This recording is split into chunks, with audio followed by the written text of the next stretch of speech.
Bug অঞ্চলে আবার একটা স্বর্গরাজ্য পড়ে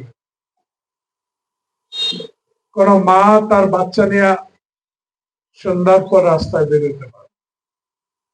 20 থেকে 22 বছর ছেলেরা 3 লাখ টাকার মোটর সাইকেল চালায়, কোথার থেকে পায় আমি জানি। এসব বিষয়ে গত পরশু থেকে সেনবাগ পুলিশ প্রশাসন মোটামুটি কিছুটা ব্যবস্থা গ্রহণ করছে। গতকালকেও কিছু ধরেছে। যদি সাহসের সহিত আমার নেতা প্রধানমন্ত্রী এবং আমাকে সহযোগিতা করেন এলাকায়, তাহলে এইসব উচ্ছৃঙ্খল যারা ইয়াবা খায়, গাঁজা খায়, মেয়েদেরকে রাস্তায় টিটকারি মারে, এসব থাকবে না। যদি একটু সৎ সাহস আপনাদের থাকে।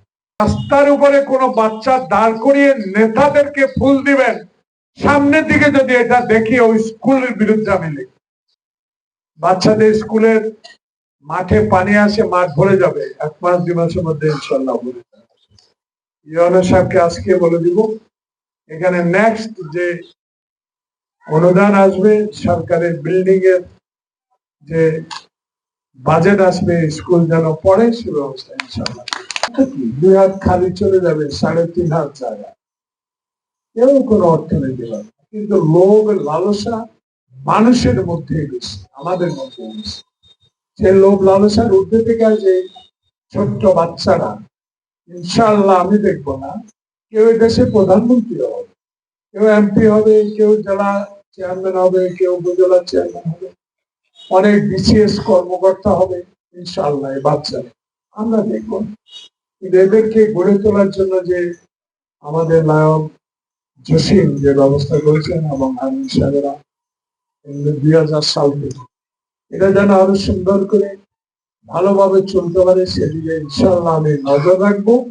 এবং আমি আরো ইনশাআল্লাহ অনুরোধ করবো এটা যেন আরো, এবার যদি 100, আগামীবার যেন 200, 300 সারা এলাকা ব্যাপী করা যায়। আমি আপনার সাথে থাকবো, সবাই মিলে ঐক্যবদ্ধভাবে আমরা কাজ করব।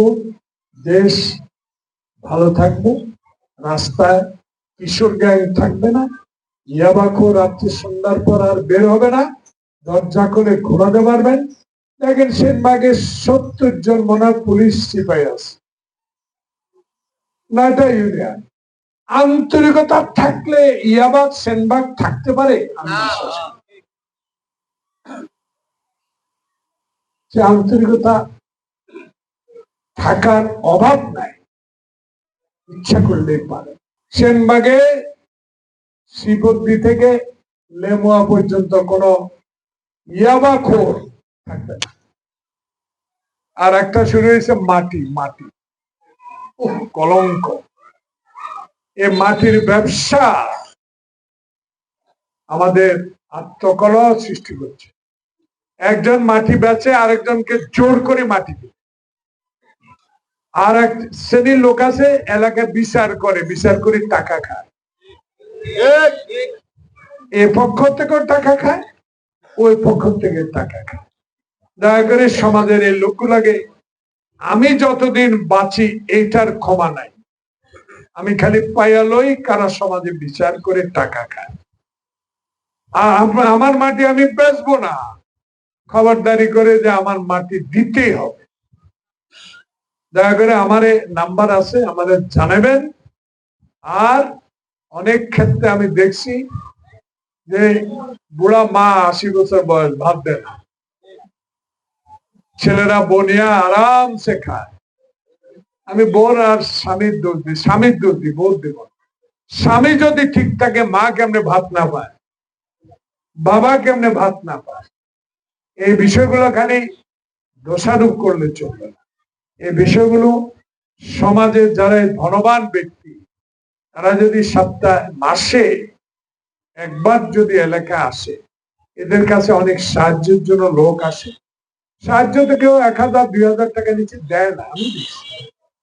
তাহলে সাথে যদি একটু উপদেশ দেয়, ইয়াবা বন্ধ করতে হবে, বিচার বন্ধ করতে হবে, মা বাবার উপর অত্যাচার বন্ধ করতে হবে, ভাইয়ে ভাইয়ে জমি নিয়ে কিলাকিলি বন্ধ করতে হবে, এগুলো 1 মিনিটের ব্যাপার। আমারে দেন, আমার 1 মাস রাখেন সেনবাগে, তাহলে আপনার উন্নয়ন হবে না। এই মাঠের টাকা আসবে না আমি যদি গ্রামে বসে থাকি।